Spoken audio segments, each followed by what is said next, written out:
तो भाई लोग ग्लोबल म्यूजिक जंक्शन और खेसारी लाल यादव का हो चुका है समझौता। आप सभी को बता दूं कि ग्लोबल म्यूजिक जंक्शन के मालिक राजकुमार सिंह के साथ भाई खेसारी लाल यादव का बात हो चुका है और दोनों में भाई आपसी समझौता हो चुका है। ये हम नहीं, राइटर अखिलेश कश्यप किसी इंटरव्यू में कहते नजर आए हैं कि खेसारी लाल यादव और ग्लोबल म्यूजिक जंक्शन के मालिक राजकुमार सिंह के साथ दोनों में हो चुका है आपसी में समझौता और बहुत जल्द आप लोगों को गाना देखने को मिलेगा। लेकिन भाई अभी पूरी तरह से आज़ाद नहीं कर दिया गया है।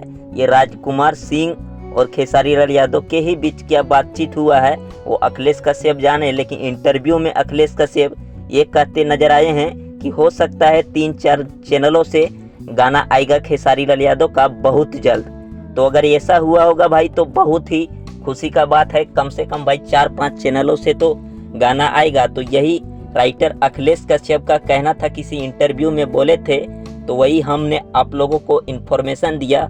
अगर ऐसा हुआ होगा तो बहुत अच्छा है और वीडियो अच्छा लगा तो लाइक कीजिए और ज़्यादा से ज़्यादा शेयर कीजिए। थैंक्स फॉर वॉचिंग भाई, लव यू ऑल।